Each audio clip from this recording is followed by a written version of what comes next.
Boo7, talking about the global food supply here. As summer and spring had offered us an opportunity to get out there and grow our own food, going into the winter, a lot of people are going to be leaning heavily on supply chains, on grocery stores, on farmers.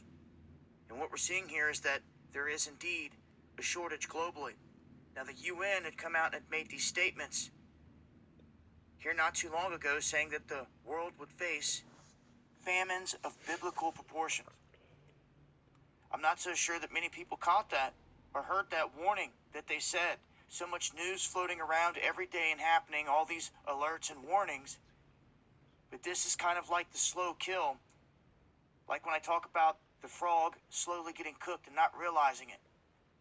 The shelves are becoming barren, and this is happening in many different cities. Now, your city may go to the store, may look fine, but I'm telling you, from the feedback that I get from all across the world, people are telling me they're walking in stores in their hometowns, and it doesn't make sense why some of the shelves are cleared out when there's no rush, there's no massive lines, and you have these big corporations saying that they're stockpiling, like your Walmarts and your Krogers.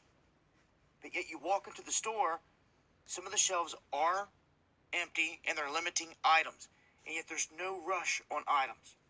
Other places seem to be moving along just fine. It just seems to me that the bigger corporations are going along with this whole thing globally, step by step, even when it comes down to rationing food. As I had said many times before, I feel like we're still in beta mode with all these beta tests happening here throughout this whole thing. One area that I want to point out is South America.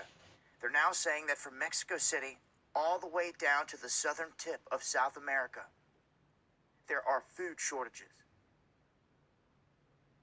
with obviously the poorest areas getting hit the hardest. So this is pretty widespread, and we can be affected by this big time here in America as well. And it could creep up on us out of nowhere as the dollar loses buying power and becomes weaker, and food becomes more scarce, and the price naturally starts to inflate. There's going to be a crossroad between the two where the dollar's coming down and the prices of food are going up, and it's going to catch people off guard. So once again, if you don't have a plan out there for food storage, please get one. Whether it's freeze-dried food to get through 6 months, or you're making a garden, a greenhouse to get through the winter. Something's got to be done from here. Cannot be just depending on these grocery chains. So show some support to your local farmers. That will go a long way, that's for sure. And it'll help keep them in business and help keep you with fresh food in town. I'll leave a link, and I'm going to break this down further on the next live stream, so make sure to join me over here on DLive, going live Monday, Wednesday,